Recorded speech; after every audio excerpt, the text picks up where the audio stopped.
Bonjour à tous, bonjour à vous mesdames et messieurs, bienvenue sur votre antenne, bienvenue sur 10-12 le Zénith. Grève des enseignants au Cameroun, le collectif On a trop supporté entame une nouvelle semaine de grève ce matin sur l'étendue du territoire national. Le gouvernement camerounais dos au mur face bien sûr à la pression des seigneurs de la craie et le chapelet de revendications en main. La grogne muette, madame, monsieur, se poursuit, ayant poussé d'ailleurs le ministre de l'administration territoriale à une sortie ce week-end chez nos confrères d'à côté qui dit, je cite, le Cameroun est un pays où on n'intimide pas les gens. Quelle issue bien sûr pour ce mouvement de craie morte aujourd'hui au Cameroun? Le gouvernement a-t-il véritablement les moyens, voire la volonté de tout faire pour en sortir? Les enseignants vont-ils lâcher du lest? Et naturellement, madame, messieurs, on parle d'une crise dans l'éducation justement nationale, mais surtout à côté, c'est une guerre du silence entre les deux parties. Autre fait, et pas de monde d'ailleurs, que peut-on attendre exactement du chef de l'État du Cameroun quant à la situation des Camerounais aujourd'hui en Ukraine? Environ 200 morts déjà dans les tensions et les bombardements en Russie dans le pays. Les étudiants et même les compatriotes qui y vivent appellent bien évidemment le gouvernement à un rapatriement rapide, mais surtout forcé, isolé, va-t-on le dire, sur le plan d'évacuation. Aucun numéro d'urgence à contacter. Quelles sont les chances pour ces Camerounais qui sont aujourd'hui en Ukraine? Bienvenue à tous, installez-vous confortablement aux côtés de Charlamel Bachoum, Bonbon Bengan Kanji, Dominique Audrey Yengelek et Isabelle Carozopet. Mesdames et messieurs, nous nous faisons du plaisir à être à vos côtés ce lundi matin. Charlamel, bonjour à vous, cher monsieur, bienvenue. Bonjour monsieur Michel Bachoum. Bonjour à tous les téléspectateurs. Un bonjour tout à fait particulier au ministre Omindevel, ministre du Développement local. Que se passe-t-il à Tourou? Tourou, c'est une commune au niveau du Mayo Tsanaga, plus précisément à Mokolo. De ce côté, on parle d'un hôpital construit en 1958. Hôpital construit en 1958. Pas de salle d'hospitalisation, pas de salle d'accouchement. 2 infirmiers bénévoles avec à la clé 477 maisons littéralement abandonnées. Pourquoi? Avec une commune qui a un budget d'un peu plus d'1 milliard de francs CFA. C'est assez difficile lorsqu'on sait surtout que le ministre de la Santé, qui est un natif du coin, a fait une descente dans cet hôpital et a promis que de bonnes choses devaient arriver. Pourquoi abandonner une zone comme celle-là, poussant les populations à aller plus vivre à Mokolo qu'à Tourou? La question se la pose.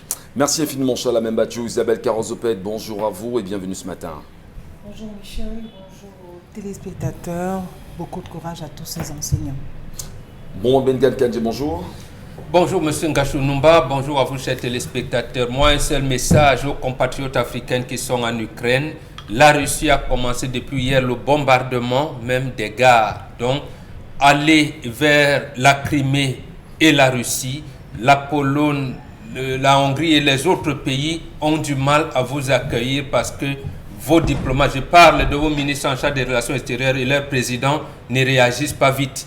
Allez du côté de la Crimée et de la Russie pour pouvoir éviter ces bombardements-là. Voilà. Parce que l'Ukraine a dit que même les sans-papiers, il ne va pas tenir rigueur et on va vous laisser passer si vous voulez. Mais sauf que ceux qui ont la nationalité ukrainienne et ceux qui ont une résidence permanente seront mobilisés pour faire la guerre. Merci infiniment, Bon Bengan. Dominique Audrey, bonjour et bienvenue ce matin, madame. Bonjour, Michel Ngachou, bonjour aux téléspectateurs. Ce matin, la communauté internationale célèbre la journée mondiale sans Facebook. Pouvons-nous nous passer de Facebook aujourd'hui? Surtout que pendant ce week-end, on a vu défiler sur les réseaux sociaux la vidéo d'un homme en train de taper sur les doigts de ceux qui ont été présentés comme ses élèves avec un marteau, avec une machette. J'espère et je souhaite que le responsable de ces actes ignobles et effroyables sera sévèrement, mais alors sévèrement puni. Il a été appréhendé et aux dernières nouvelles, l'enfant serait mort. L'enfant, hein? L'enfant, aux dernières nouvelles. L'enfant serait mort? Non. Non, pas encore, vraiment. On ne le souhaite pas. Merci à vous, Dominique Audrey. On va rapidement aller avec l'histoire de ce matin. Bonjour messieurs, je suis sur le 10-12 Zénith. Je viens d'une famille de 9 enfants dont le premier est parti plus tôt. Je suis la dernière, nous restons 4 filles et 4 garçons. Notre père est décédé il y a 7 ans. Il ne nous reste plus que notre mère. Rien ne va dans notre famille. Les mésententes, les échecs, la stagnation, l'instabilité règne, tout ceci sans véritable cause connue. Notre mère est dépassée et désemparée au vu de cette situation. Elle a déjà consulté des magiciens, des voyants, elle est même allée à l'église et nous ne savons plus de quel côté donner de la tête. Accordez, voilà, on va se passer de cela. Si je vous écris, c'est parce que notre mère vous demande qu'est-ce qu'elle devrait faire, parce que à l'intérieur de notre famille, même entre frères, on n'arrive pas à s'entendre, on n'arrive pas à se soutenir. Quand l'un a un problème, ça n'engage personne parmi nous. Notre mère est au bord de la crise de nerfs. Elle ne sait pas comment faire. Qu'est-ce qui peut bien causer ce genre de situation?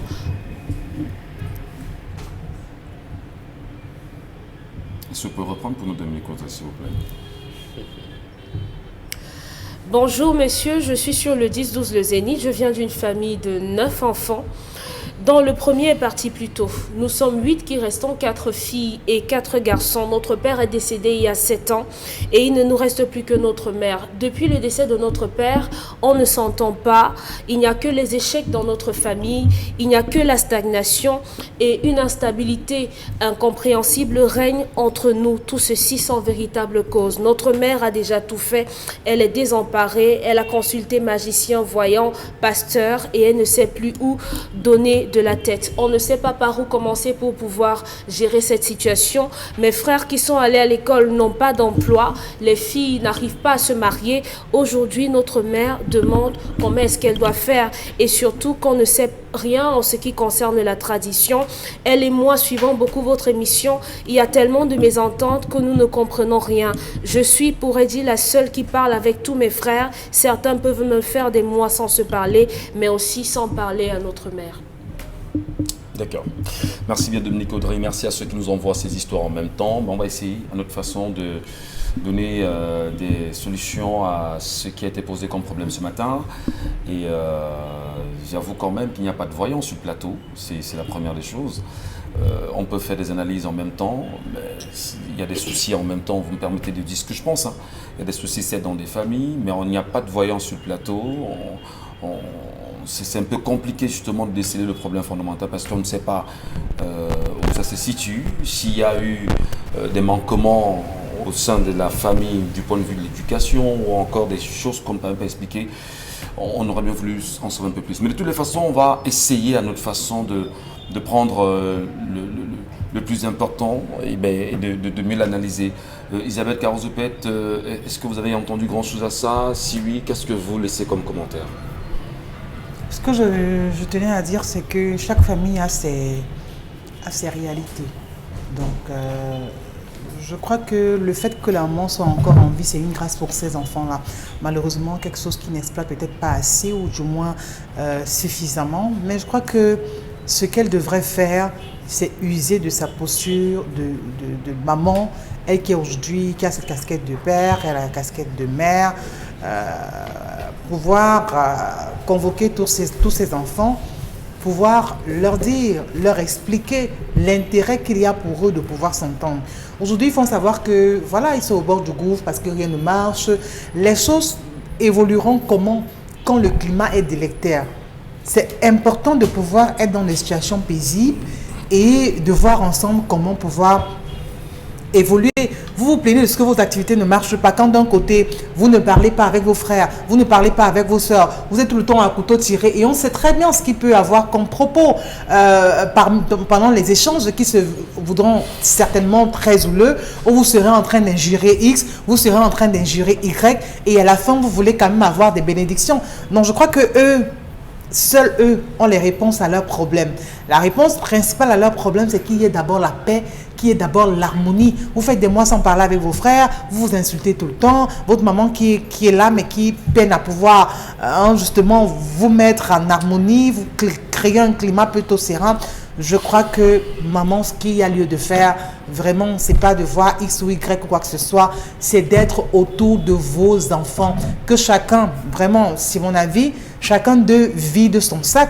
Chacun vient dire, maman, je suis fâchée de tel parce que voici ce qu'il m'a fait, je suis fâchée de X.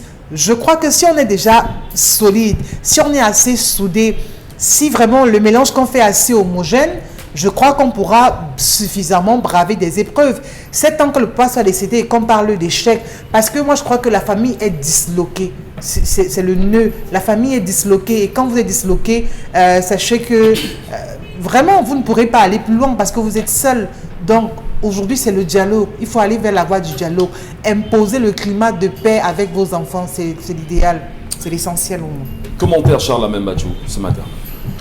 Alors, M. Michel Ngachou, il faut dire que, premièrement, le chiffre 7, c'est un chiffre sacré. 7 ans, ils ont subi des tribulations dans l'ordre de 3 plus 1, ça fait 7. Déjà 7, ils viennent d'ouvrir les yeux, c'est quelque chose d'assez bien, où ils décident de se poser la question. Premier point. Deuxième point, il faut dire qu'il faut interroger. Il faut interroger plusieurs facteurs parce qu'il y a plusieurs paramètres qui entrent. Le premier paramètre, c'est la gestion du deuil. Comment ont-ils géré le deuil de papa?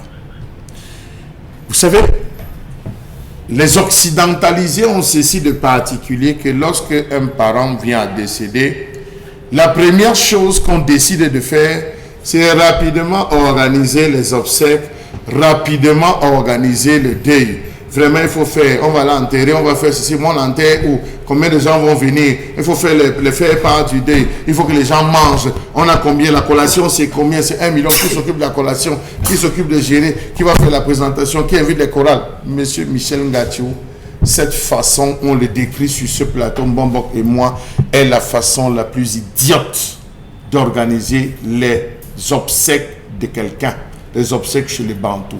Lorsque quelqu'un tombe chez les Bantous, première chose, tout s'arrête. On commence à liquider les affaires du défunt. Encore plus, c'était leur père. Est-ce qu'il avait des conflits avec ses frères? Est-ce qu'il avait des conflits avec les membres de sa famille? Est-ce qu'il avait des conflits, M. Michel Ngachou, avec sa belle famille? Est-ce qu'il avait des dettes?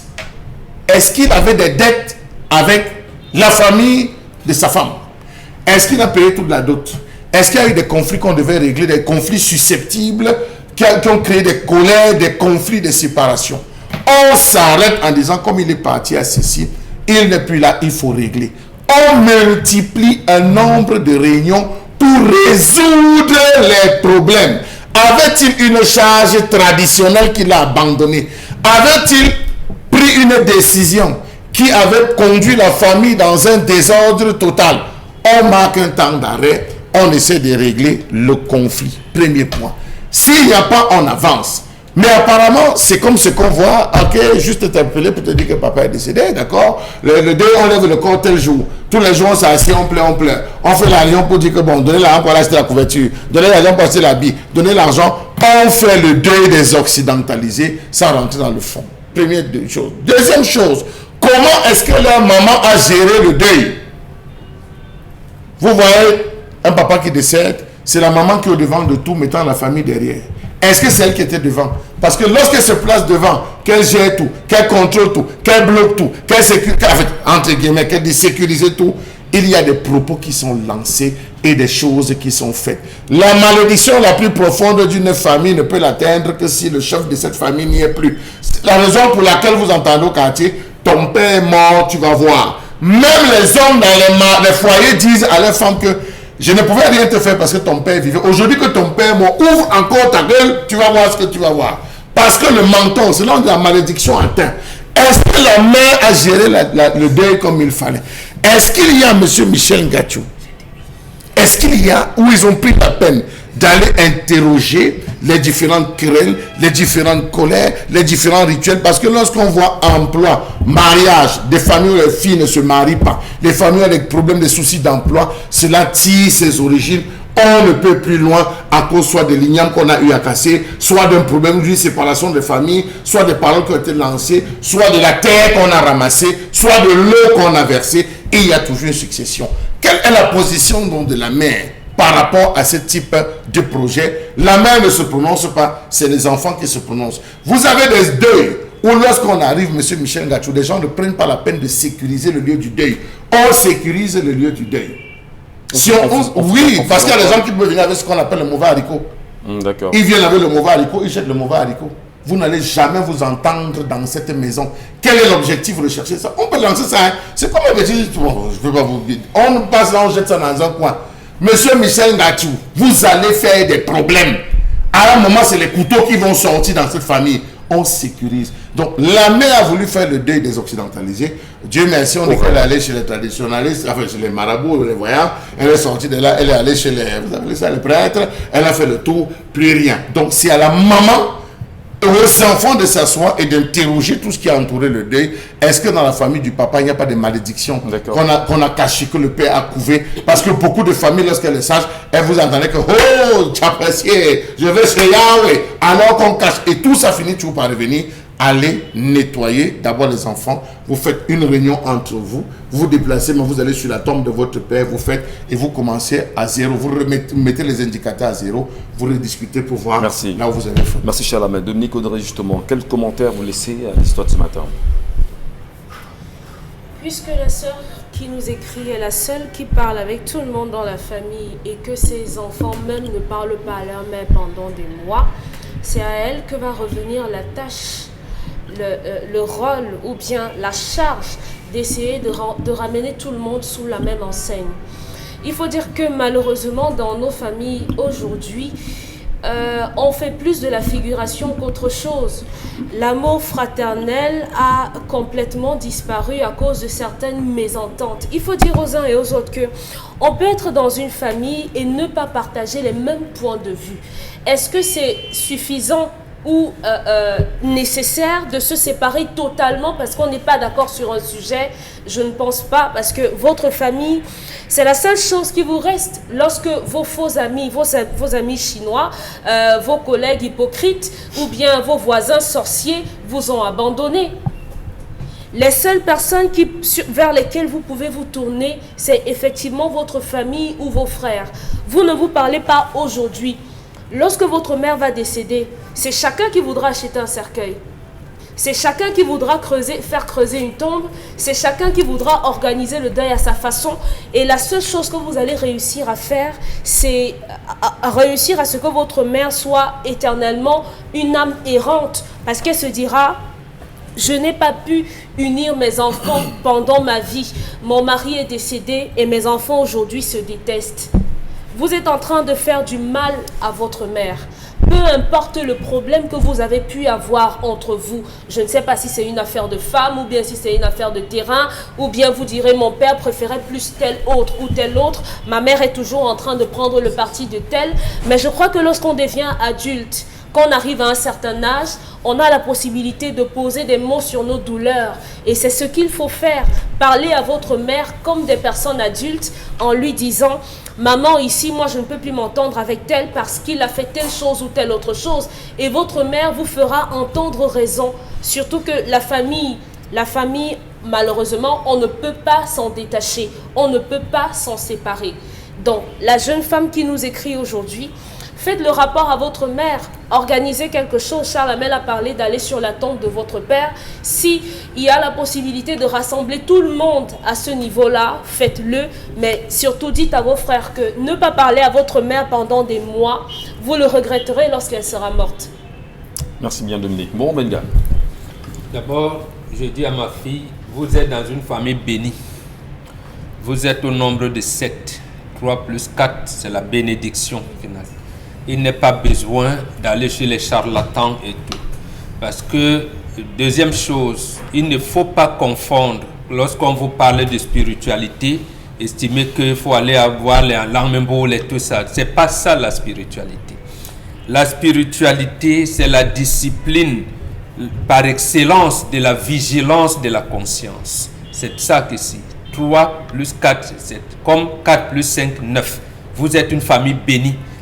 Il vous reste le troisième, et là c'est la troisième chose que je voudrais vous dire, dans l'ordonnancement de l'équilibre que ce soit du noyau familial ou du monde entier, il y a le troisième principe qui, et là vous êtes allé chercher dans les églises et ailleurs, apprendre à manipuler les forces invisibles et les forces visibles. Mais ça, ce n'est pas de votre ressort.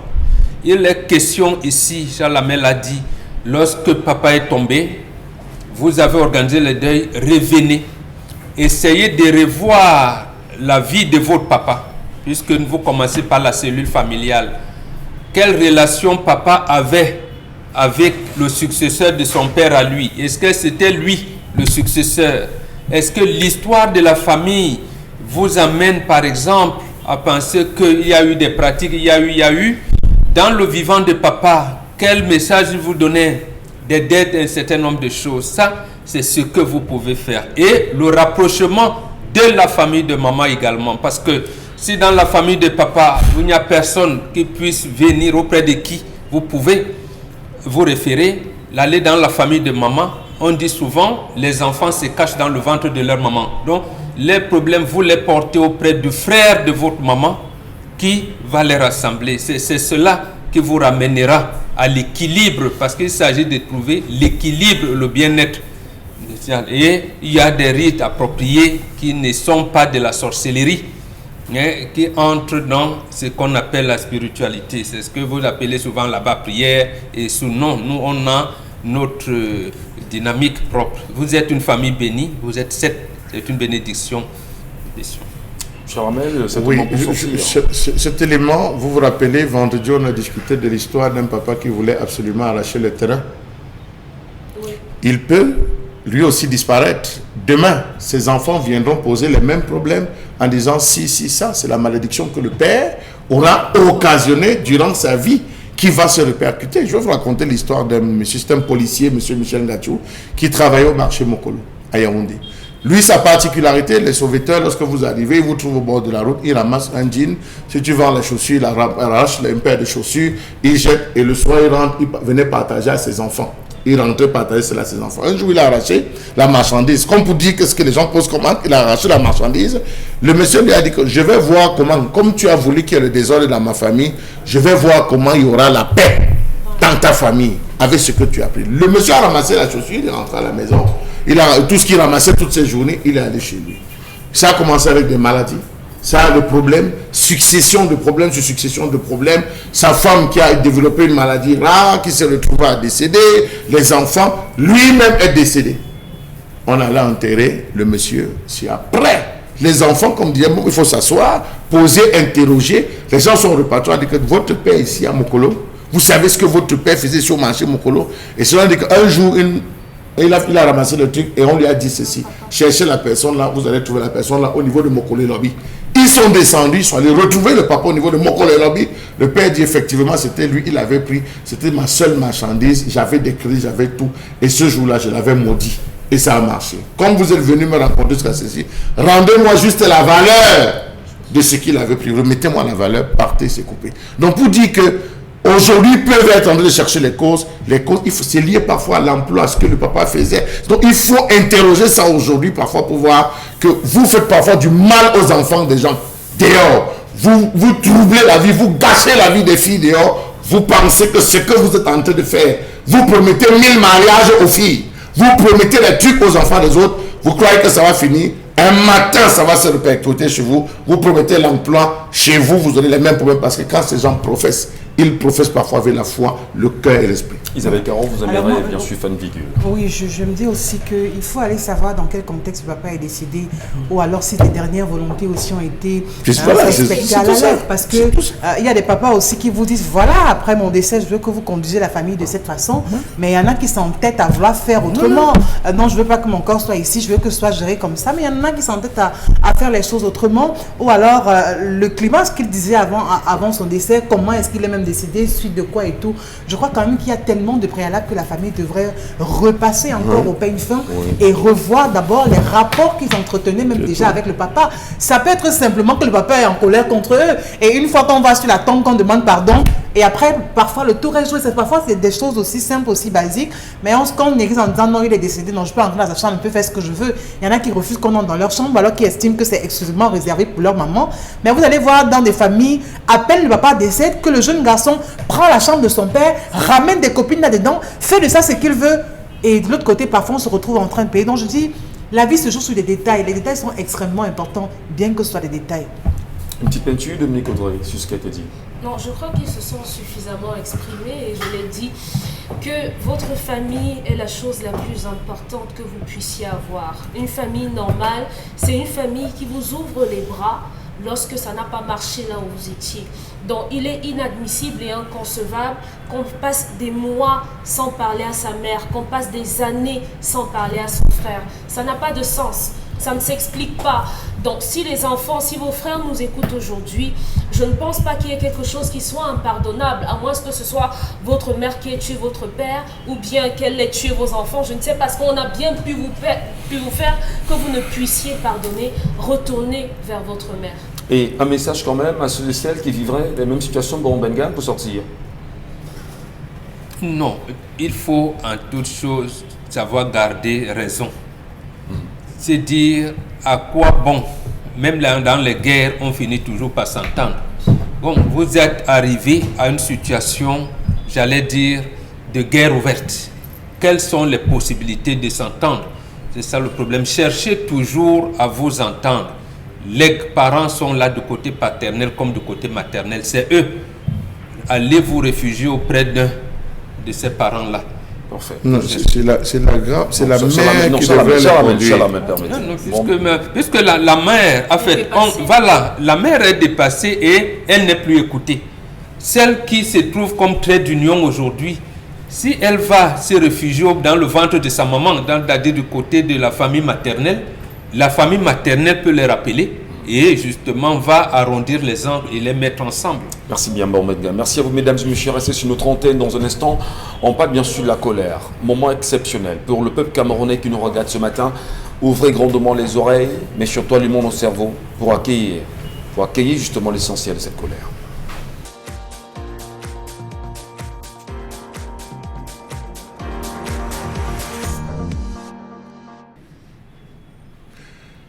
Je m'interroge ce jour sur la question de la longévité de certains ministres en fonction dans ce pays. Comment comprendre cette nouvelle communauté de jouisseurs créée par le chef de l'État? Cette communauté a obtenu le diplôme de la provocation, de l'insolence et de l'indolence vis-à-vis des Camerounais. Ils sont désormais nombreux ceux qui savourent pleinement la magnanimité du chef de l'État. Depuis la cession de notre chef de l'État à la magistrature suprême, elles sont nombreuses ces personnalités qui ont mis l'an respectivement à leurs fonctions et qui vont de poste en poste, fonction en fonction, restant toujours, on va le dire, dans le même sillage. Le Cameroun a célébré le vendredi 11 février 2022 la fête de la jeunesse sous le thème « Jeunesse et participation volontaire aux grands défis du Cameroun ». De quel grand défi parle-t-on lorsqu'on a une jeunesse frigorifiée où la plupart des membres du gouvernement assez âgés mériteraient d'aller en retraite? Oui, on dirait, on n'a jamais parlé de changement de la classe politique par un remplacement de vieux par les jeunes, mais plutôt par le remplacement des valeurs, des échelles de valeurs. Des échelles de valeurs, il y en a. La longévité de certains ministres en dit long sur les espoirs de la jeunesse. Nous avons en liste plein de ministres qui sont aux affaires depuis des lustres, qui vont d'un ministère à un autre. Ils sortent d'un ministère pour une direction. Ils sortent de la direction comme PCA d'une structure. Ils sortent comme PCA et reviennent comme ministre. Un jeu de chaises bien huilé et modifié. Nous avons Amadou Moustapha, ministre en fonction depuis 47 ans, depuis 1975, soit idiot, et après 1982, sous Biya. Bello Bouba Maïgari, premier ministre de Paul Biya en 1982, et à 40 ans, et actuel ministre du Tourisme depuis 2011, depuis plus de 10 ans non-stop. Amadou Ali, entré au gouvernement comme secrétaire d'État à la Défense le 24 août 1985, le plus ancien membre du gouvernement actuel vice-premier ministre chargé des relations avec l'Assemblée, en poste, voilà bientôt 38 ans dans ce pays. Henri Ayoba ici, ministre en fonction ministérielle depuis déjà 32 ans. Maïgari Bolobouba, lui on va parler de 31 ans. Issa Tiroma Bakari, ministre en fonction ministérielle depuis 30 ans. Un jeu de chaises, on entre, on sort. On se repose, on revient, on entre. Laurent Esso, ministre en fonction non-stop depuis 26 ans. Il est aux affaires depuis 1986 sans discontinuer. Adoum Gargoum, ministre en fonction non-stop depuis 25 ans. Grégoire Wana, ministre en fonction depuis bientôt 25 ans. Le premier ministre Joseph John Gouté, lui aussi en fonction depuis plusieurs années. Au MINESUP, Jacques Famendongo, ministre non-stop en fonction même poste depuis près de 18 ans. Philippe Bargambois, ministre en fonction non-stop depuis 20 ans. Minrezi, Madeleine Tuente, ministre non-stop en fonction même poste depuis près de 18 ans.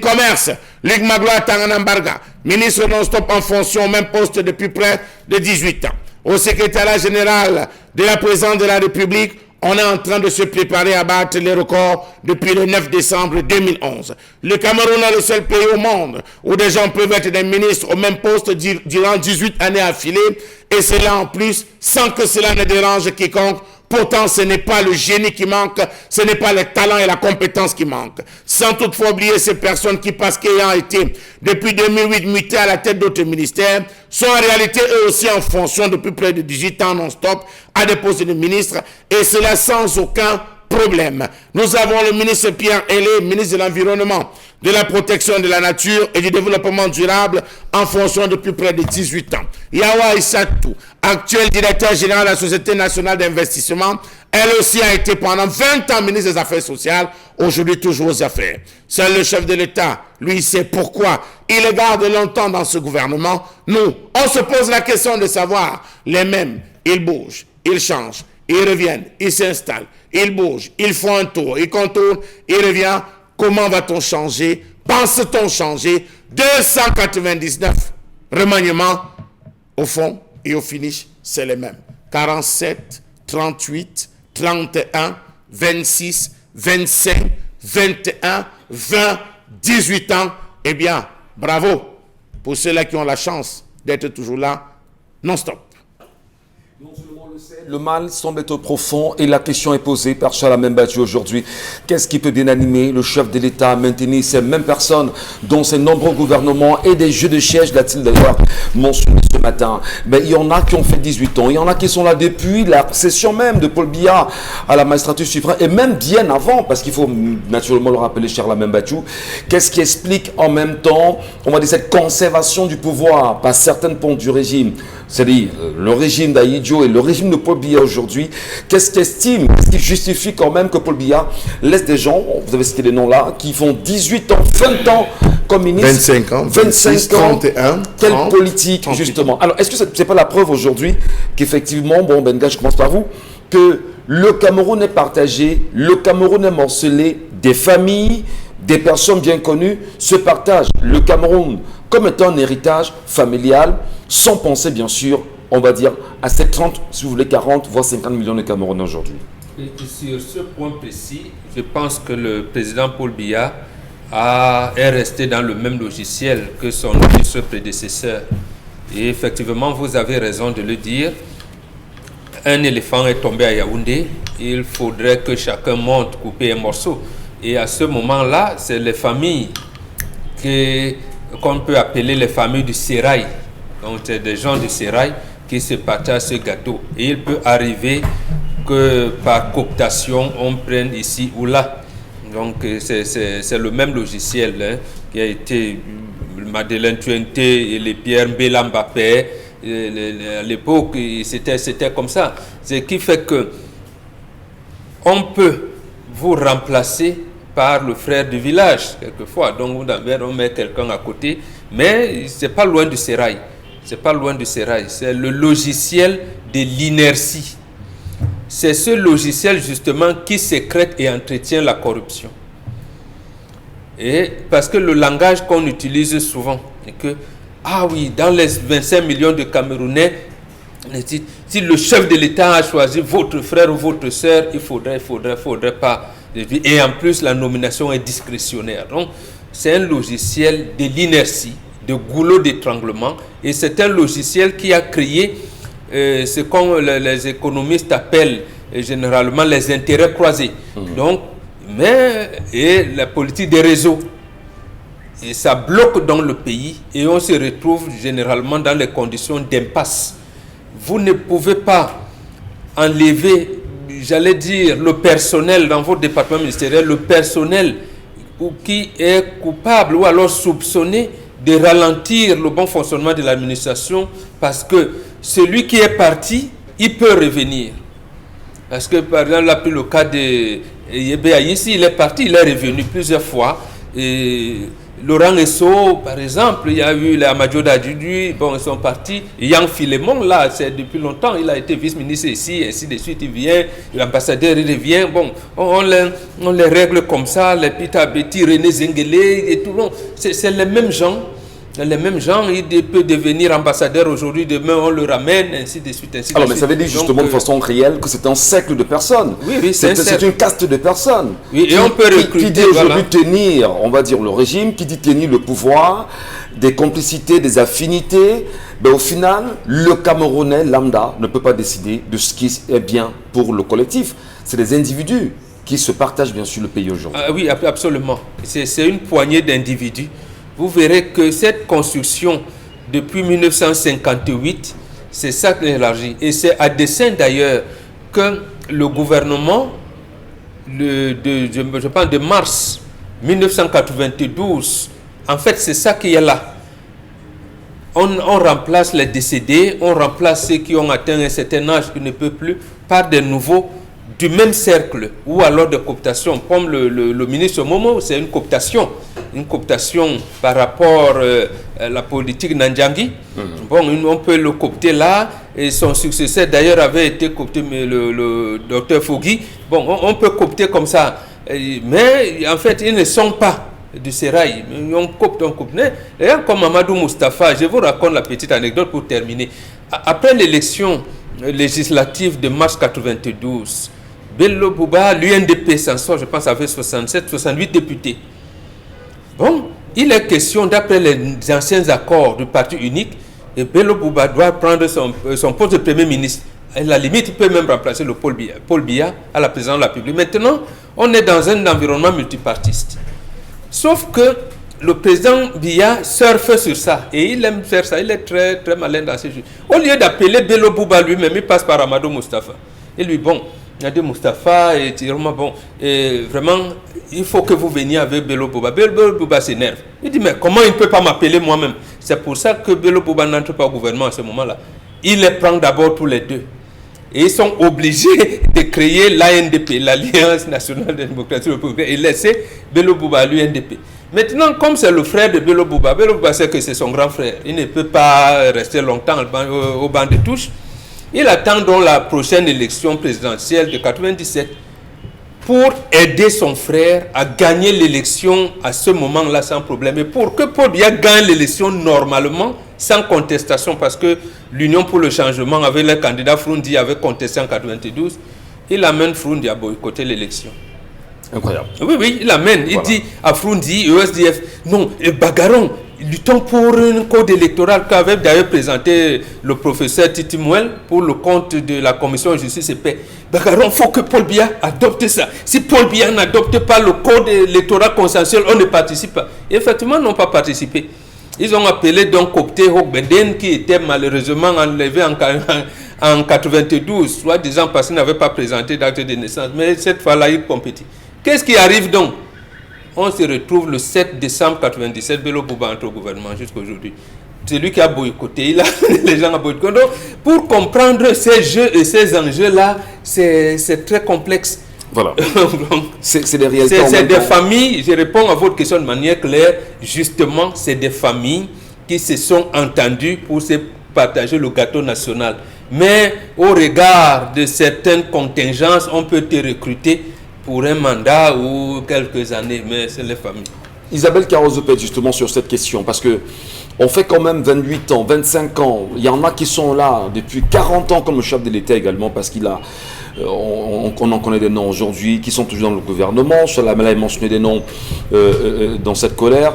Moi, j'ai envie de savoir, ça veut dire en réalité que le Camerounais lambda ne doit pas penser justement à se dire « je veux le Cameroun » ou « moi aussi j'apporte ma contribution en tant que Camerounais ». Je ne vais pas citer les noms pour ne pas faire de mauvaise publicité, qu'elle soit bonne ou pas. Qu'est-ce que vous en dites, vous, madame? Ce qu'il faut dire, c'est que le mal est tellement profond. Et vous parlez de ce qu'en réalité, on ne permet plus aux uns et aux autres de pouvoir arriver. De pouvoir aussi se dire, ben, nous aussi, on pourra apporter notre touche. Nous aussi, on pourra participer.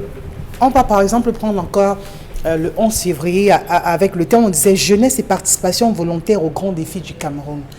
Comment vous voulez que cette jeunesse participe si elle n'a pas de chance, si elle voit les mêmes personnes? On prend simplement le cas de Jacques Famdongo. Au même poste, près de 18 ans. Honnêtement. Et là où le bas blesse, quand vous regardez en termes de résultats, quand vous regardez en termes d'apport, en termes d'amélioration, en termes de système éducatif, quel est le bilan que vous faites simplement pour son cas après ces 18 années? Alors, mais ce qui est quand même curieux, c'est qu'il y a une machine communicationnelle qui est mise en branle très souvent autour de ces ministres-là pour pouvoir justifier les nombreuses actions qu'ils posent, entre autres. Alors, on a une machine communicationnelle qui travaille, mais surtout, on a des réalités sur le terrain. Le Camerounais est-il aussi insensible à faire la corrélation entre ce qu'on vous dit et ce qui est sur le terrain? Parce qu'en réalité, il y a une manipulation de la communication de tous ces derniers qui laissent croire qu'ils font ce qu'elles doivent faire pour le bien des Camerounais, dites-vous. Ben, ils ne font rien pour le bien des Camerounais. Parce que s'ils faisaient quelque chose pour le bien des Camerounais, au moins, ça devrait permettre qu'on ne soit pas suffisamment regardant sur le nombre d'années que ces personnes ont passé à ces postes. Bien au contraire, on se serait contenté des résultats qui participera à améliorer le quotidien de chacun. S'il faut toquer à la porte du ministre du Commerce, combien d'années? On a simplement pris le prix de la farine quand lui-même toquait les portes ou alors s'asseyait à ce fauteuil qui coûtait combien? Aujourd'hui, le même sac de farine coûte combien? Ça veut dire que c'est un échec. Et des échecs comme cela, on en a tellement. Allez simplement regarder ce qui est servi dans nos espaces marchands et vous comprenez que vraiment, à un moment donné, on stagne. À un moment donné, ça plafonne. 18 au même endroit, trop de routine en même temps. C'est pas bon. Et les résultats sont là. Le mal est tellement profond ou alors reste le même parce que ceux qui devraient voir, comprendre, changer la donne, apporter une certaine amélioration dans ce système-là, ne le font pas parce que eux aussi, à un moment donné, le cerveau a planté.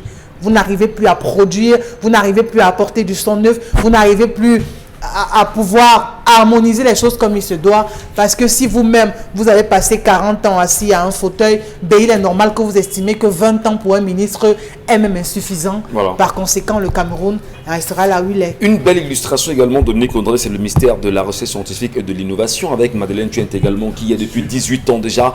Et quand on s'en souvient d'ailleurs de 2020 avec toutes les réalités autour du Covid-19, on s'en souvient d'ailleurs justement que ce ministère a été incapable de donner des solutions évidentes pour lutter efficacement contre le coronavirus aujourd'hui. Alors, au final, à quoi ça sert de les y maintenir quand ils ne nous apportent rien? C'est vous qui voyez qu'ils n'apportent rien. Vous pensez que quelqu'un qui chasse les chauves-souris n'apporte rien? Vous estimez que non, que ce soit le ministère du Commerce, que ce soit la recherche scientifique, que ce soit. Eux, ils ne font rien, mais les personnes qui les ont placés là savent. Bombo parle généralement d'un cahier de charges que les gens auraient. Vous ne savez pas ce qui est contenu à l'intérieur. On leur dit certainement, faites ci, ne faites pas ça, ne faites pas ça. Mais vous vous dites qu'en tant que ministre de la Recherche scientifique, on devrait pouvoir avoir de l'eau glucosée fabriquée au Cameroun. On devrait pouvoir travailler sur certains vaccins, puisque les pénuries que nous cause l'importation de ces vaccins, on devrait pouvoir avoir un groupe de chercheurs qui travaillent dessus. Ça, c'est, je crois, le rôle du ministère de la Recherche scientifique. Mais ici, ce n'est pas fait. Regardez, par exemple, si on retourne au ministère du Commerce, parce que malheureusement, aujourd'hui, le pain est en train de nous asphyxier. On a beaucoup de choses. Le ciment, ça coûte aujourd'hui les yeux de la tête. On est obligé de se retourner encore vers ce ministère-là. Lorsque vous regardez les prérogatives qui encadrent ce ministère et vous vous demandez Pendant toutes ces années, ce ministre n'a rien fait de toutes les charges, de tout le job description. Où en est le label Cameroun aujourd'hui, pendant toutes ces années que ce ministre a été à ce poste? Merci à vous, merci à tous, mesdames et messieurs, de nous retrouver après cette légère coupure. On le sait en même temps. On va faire un petit clin d'œil très amical à nos amis des Néo ce matin. Voilà. On va naturellement le redire, cher Lamel, dans un moment. On nous parlait bien évidemment d'une colère. Dominique Audran va poursuivre de toutes les façons dans la deuxième partie avec vous et tous ceux qui nous regardent ce matin. Allez, vous le savez, sur la page Equinox Télévision, nous laissez vos commentaires, vos avis quant à la vie de ces Camerounais-là, c'est-à-dire de ces ministres qui sont à 25 ans, 30 ans, 40 ans même autour du chef de l'État. Lui-même, le chef de l'État aujourd'hui, quand même 40 ans au pouvoir. Qu'a-t-il apporté? Peut-être c'est l'occasion aussi de faire un bilan réel, mais surtout d'inviter les Camerounais à ouvrir naturellement les yeux et surtout d'allumer les cerveaux. Madame, Monsieur.